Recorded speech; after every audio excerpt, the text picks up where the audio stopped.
hvis nogen skulle være i tvivl, så er de to mennesker, vi har på scenen her, det er Henrik Lesti, som er direktør i DGDI, og det er Jens Rud, som er bestyrelsesformand. Det er så lidt vigtigt at generalsekretær.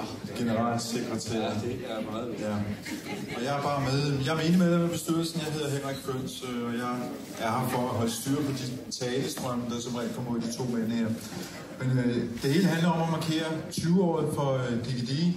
Og virkelig så vil jeg godt lige starte med at spole lidt længere tilbage, fordi hvis I tænker på årtusindskiftet, så kan I huske, det var sådan noget med vinylen var død, CD'erne de regerede, og så var der nogen, der rippede CD'erne og lavede Napster, og så var det hele noget lort.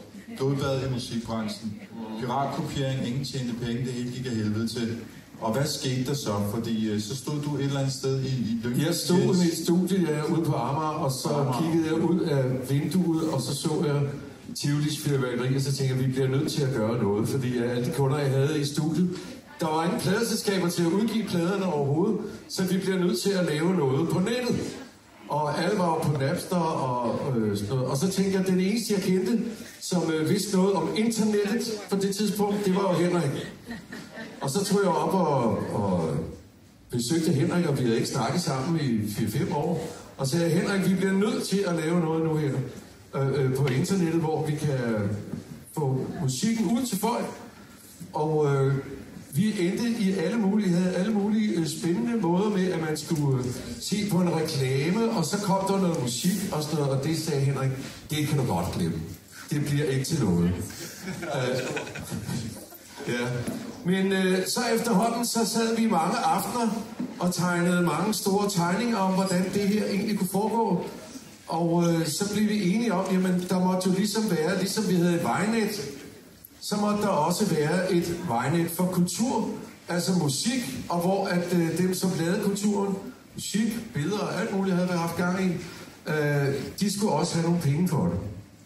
Og så kom jeg op til Henrik, og så blev der tegninger. Ja, så havde jeg jo en nabo, der hed Pernille Saft, som ligesom havde født kulturministeren, der hed Brian på det tidspunkt.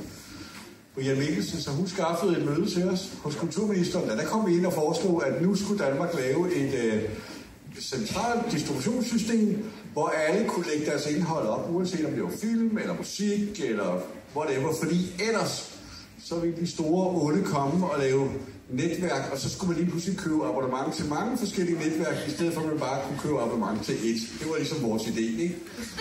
Og det kan man sige, jeg tror, det havde været en ret god idé, hvis han havde gjort det, og han blev meget begejstret, ikke? Ja. Det må man sige. Men så gik der en måneds tid eller sådan, så kom der et pænt brev, og han sagde, at han blev departementschef i gang med en masse aktiviteter og sådan.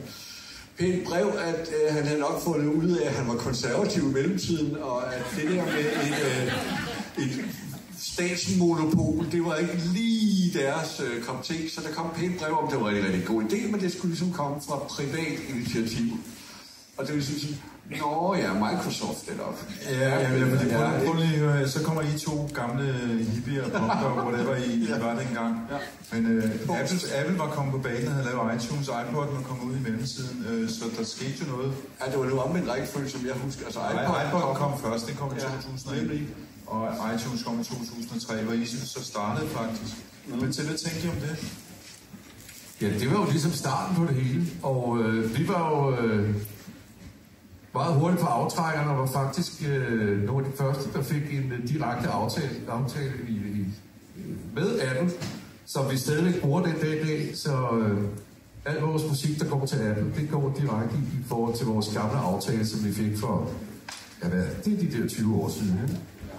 Ja. Hvordan får man sådan en aftale? Altså, det er en, jeg tror en 150 siders lang kontrakt, der bliver sendt over på USA. Så vi så kiggede på hinanden, og så sagde vi, vi gør det bare, og så skrev vi under. Så der var lige en periode der, hvor vi faktisk lavede vores egen, jeg ved ikke, om der er nogen, der kan huske, vi lavede en musikbutik på musik.dk.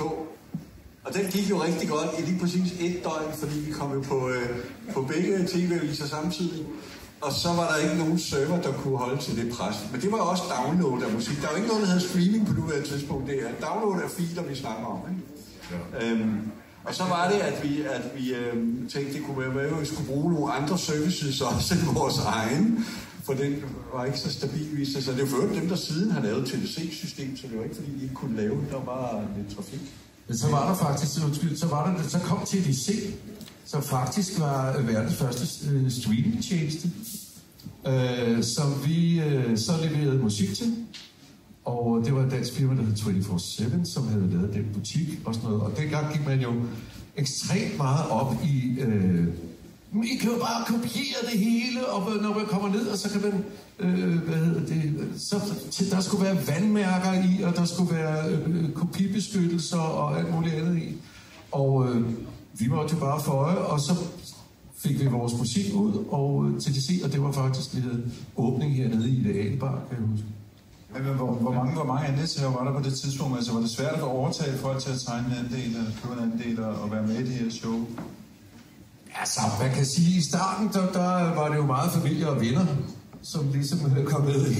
Og så efterhånden, så kom der flere og flere med, og det er jo klart, at efterhånden, som vi fik bedre og bedre ting, vi kunne give, eller hvad vi kunne tilbyde, så kom der flere og flere med, fordi lige pludselig, der var så...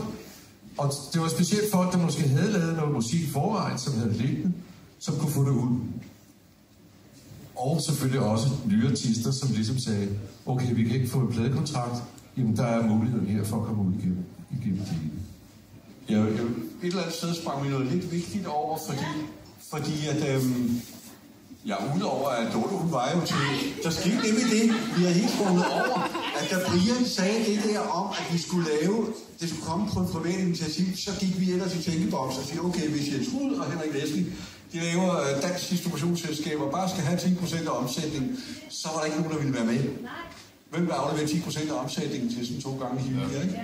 Så vi tænkte at sige, hvordan kan vi lave et privat firma, der ikke er et privat firma? Og så fandt vi ud af, hvad lavede et andet selskab? Og så tog vi vedtægterne fra et vandværk, og så, det var faktisk, hvad vi gjorde. Og så ændrede vi lidt i teksten, og så holdt vi stiftende generalforsamling, og der var det nemlig det, vi egentlig havde sagt, da I spillede. Dodo, hun kom jo med en gave til os. Altså, jeg tror, der var 14, der tegnede andel den dag, eller sådan noget. Dodos gave til os, det var et verdenskort. Jeg kender jo jeres ambitionsniveau. Og det var jo fuldstændig rigtigt. Altså, nu har vi jo andelshaver over hele verden. Ja. Det der med ambitionsniveauet, fordi I havde en idé om, hvor hurtigt det her ville vokse. Ja, vi regnede med at skabe 10.000 arbejdspladser på 3 år. Ja, cirka. I hvert fald 10.000 andelshaver. Det var da helt sikkert. Og det tog så... Ja, det er ikke noget, det er noget, så vi glæder os til den dag, hvor det sker. Nej, men det var jo fantastisk. Altså, man kunne bare sætte sig ned med lommeregner. Altså, det her, det var jo... Alle måtte vi komme med til det her. Altså, det var jo... Men det gik lidt langsomt. Vi var lidt foran vores tid, og det var godt. Vi ikke vidste det. Ja. Det der med streaming, fordi tingene forandrede sig, for pludselig var der nogle svenskere, der begyndte at lave streaming, som man skulle betale for, nemlig Spotify, en startup fra Göteborg. Og det ændrer jo faktisk helt billedet igen. Ja. Ja, voldsomt meget. Altså, fordi man havde jo det der download, der var sådan en til en sammenlignet med at sælge CD'er, og alle kunne se, at vi sparede transporten af CD'erne, vi sparede forne af butiksledet væk, så 80 kroner for et album, det var faktisk for pladeselskaberne fik i forvejen, så de var jo bare på, og det var bare en ny måde. Så hele det gamle måde at tænke pladebranche på, den blev bevaret. Og der var aldrig nogen, der havde tænkt på, at man skulle lave en pladebutik, og så tegnede man abonnement på 79 kroner om måneden, og så kunne man hente lige så mange plader, man ville. Altså, det var fuldstændig utænkelig tanke. Ligesom det jo stadigvæk er et legetøjsbutik, formoder jeg, ikke? Men så kom de streamingtjenester, men mest af alt det der all you can eat abonnement. Og man kan jo sige, at det fede er jo det, at folk får penge for, at deres ting bliver spillet på nettet, men der er også en bagdel, ikke? Jo, det må man sige.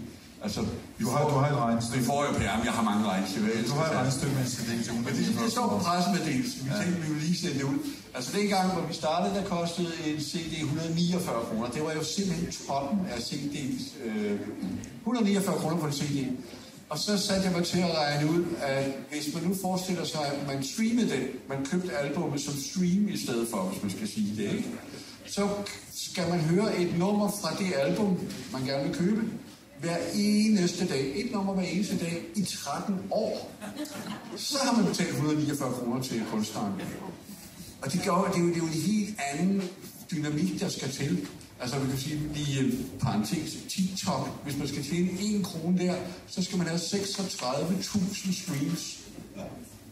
Så hvis musikbranchen skulle gøre noget, så var det da i den grad at boykotte TikTok i morgen. Altså, det er jo, vi forærer musikken væk, og det kan man sige, så gør vi det, så tjener vi penge på noget andet. Altså, men lige nu forærer vi musikken væk, det er der ingen tvivl om. Altså, det er 36.000 streams for 1 krone, det er svært at skabe levevej, medmindre man er global engelsksproget artist. Altså. Nå, men det fede her er jo, at vi kan udkomme globalt, uden at have et pladeselskab. Det er det fedt. Men vi tjener ingen penge. Jamen, Spotify er jo en genial opfindelse. Altså, tænk at have hele verdens musiksamling i sin lomme. Altså, jeg synes, det er jo helt fantastisk. Jeg er jo internetnørd, ikke? Men det har jo så skabt nogle problemer, må man sige. Men det kommer vi jo aldrig af med. Når vi først har fået den. Altså, der er jo ikke noget med, at Spotify pludselig vil betale mere, når TikTok får det gratis. Hvorfor skulle de det? Og det kommer jo kun til at gå en vej. Så vi må finde nogle andre måder, hvis vi skal tjene penge på at kunne leve af vores musik, end at udgive musikken. Sådan må det bare. Det er internettet. Internettet er lavet til at dele filer, og det gør det rigtig godt. Du Henrik, han er internetmand, du er musiker. Ja. Hvad har du gjort for at overleve? Altså, du har været i gang siden 84 eller sådan noget, ikke? Jo, vi var så heldige i vores orkester, at vi, eller ikke heldige, men vi gennemgik jo vores kontrakter og fandt ud af, at den musik, vi havde indspillet, den havde vores pladeselskab så ikke ret til at udgive på nettet. De havde det på LP, CD og musikkassette, men de havde så ikke tilladelse til at udgive det på nettet. Hvad der så gjorde, at vi så gik i retten med dem og vandt en retssag, hvor at, det så fremgik, at de ikke havde ret til at udgive vores musik på nettet. Men den anden vej rundt kunne vi så heller ikke bare gøre det. Men der har vi jo så, ligesom i orkestret, taget den konsekvens, at vi så har renspillet det hele. Eller noget af det i hvert fald. Og det er så det musik, der ligger på nettet. Det er desværre ikke det gamle. Noget af det ligger på YouTube, men altså, ellers så er det faktisk det nye materiale, som vi så selv ejer. Og det har vist sig at være, i hvert fald i vores situation, en rigtig god idé. Men hvis man nu ikke har sådan en gammel bagkatalog, hvad er de gode råd til folk, der udgiver ikke for penge for det, de udgiver? Altså, det er jo ja, der er sgu ikke andet for at tro på det. Altså, og blive ved med at lave musik. Og det var også meget sjovt, som Martin, så nu kommer der noget nyt noget hen ind over, ikke? Nu kommer der kunstig intelligens, AI-musik, der lige pludselig bliver lavet, så bliver det helt store, der kører nu ude på streamingtjenesterne, hvor at der er nogen, der havde udsendt for eksempel et nummer med Drake, hvor de havde ligesom lavet hans stemme og lavet den og lavet et kunstigt nummer, eller skabt et nummer ud for det og lagt det på nettet, og det blev så taget ned dagen efter, men det var jo så hvad kan man sige, ansted til, at hele den diskussion med, hvad pokker gør vi med det der kunstigt genererede musik. Og det lille for at supplere. Endnu en tal, at der er 200 millioner numre på Spotify, men 10% af dem er kommet ind for det sidste år. Ja, automatisk genereret. Ja. Så man kan sige, at det blev for nemt at lave musik, og det er også blevet for nemt at udgive det, eller? Ja, altså det kommer an på, hvad du definerer som musik, fordi vi er jo over i noget, som i virkeligheden er det, man ville kalde baggrundsmusik i gamle dage. Altså noget, man læser lektier til, eller snakker til, eller ser fjernsyn til, eller laver noget andet til. Det er jo ikke, altså det er jo nok der diskussionen bliver. Og sige, hvis man skal være musiker, så skal man lave noget, som en AI'er ikke kan lave. Ja, man skal sikkert turde være sig selv. Det er fandme svært nok. Ja, det er det. Er der nogen, der har det godt med at være sig selv herinde? Der er en, der gerne vil være sig selv. Nå, prøv at høre, nu har vi snakket meget om forsiden. Hvad er DVD i fremtiden? Altså, hvad er det, vi går og puster med nu? Det synes jeg, I skal have lov at løfte støder for. Noget, som måske kan løse nogle af de her problemer. Det håber vi jo. Vi er jo gået i gang med det projekt, der hedder Profile, som er en præsentation både af kunstneren selv, af ens album for eksempel. Altså, hvem husker ikke det gamle cover?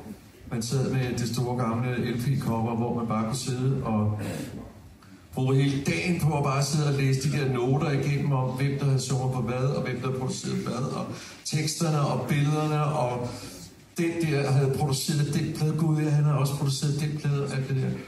Det vil vi gerne arbejde på.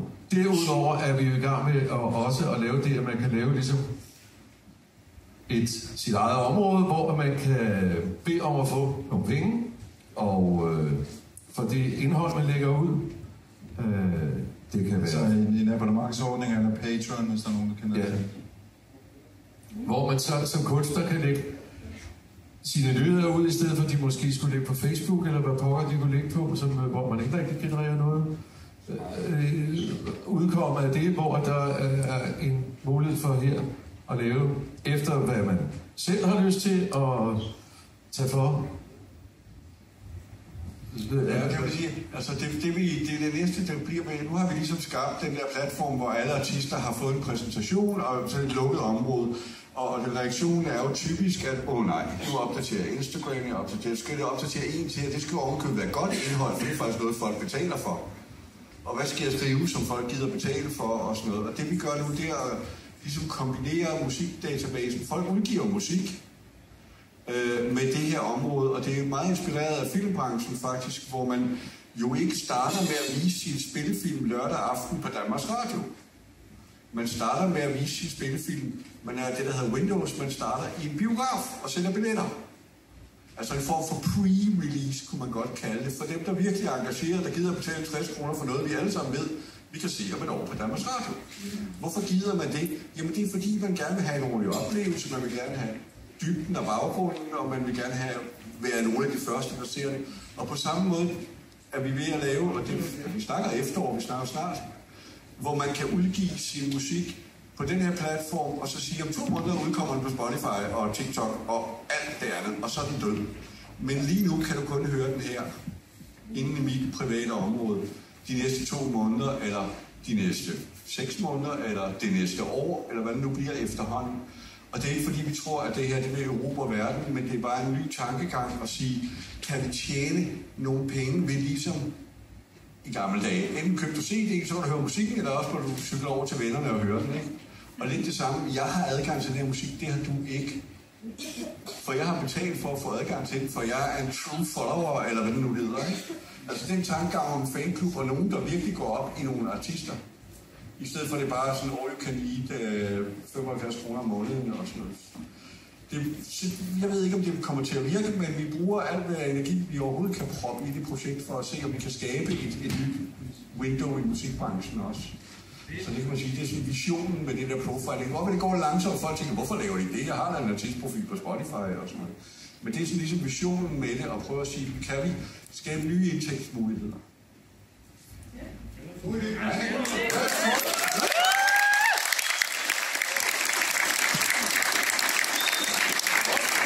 andet sted, hvor man ikke skal afgive sine rettigheder eller alle sine ting.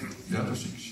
Og det sjove ved det er, at Koda har accepteret, at det svarer til at lægge musik på egen hjemmeside. Hvilket sige, man bare må udgive det. Det er ikke udgivet. Og det er lidt vigtigt, at det ikke er udgivet, fordi Spotify kræver, at man ikke udgiver på nogen platform før dem. Og det gør Apple for det også, og det gør Tidal for det også. Så man skal udgive alle steder på én gang. Så man må ikke offentliggøre det. Men det her det er jo ikke en offentliggørelse. Det er jo inde i ens fanklub, man lægger nogle filer til rådighed. Og der er knæm forskel på de 2 ting. Hvad koster det? Det må simpelthen du bestemme. Du bestemmer, hvad det koster for adgang til der, hvor du lægger din musik. Altså, det koster ikke engang om måneden, ikke? Altså, vi må netop ikke sælge udgivelsen og sige, du får adgang til det her album for 29 kroner. Så sælger vi musikken, men vi kan godt sige, at jeg har et lukket område for mine fans, og der lægger jeg selvfølgelig musikken ud først, fordi de er jo mine fans. Så det bliver stadigvæk et månedligt abonnement.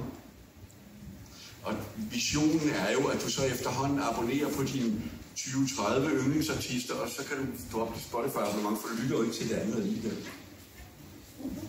Så man får så taget.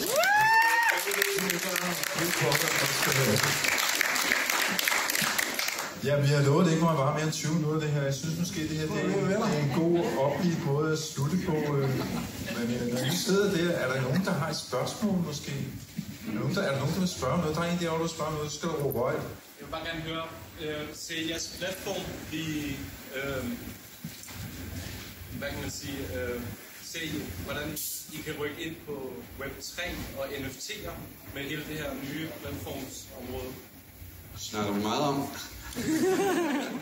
Det gør vi faktisk. Vi har jo heller kønt siden i det her. Mr. NFT, blockchain, whatever, kommer nyt i verden. AI...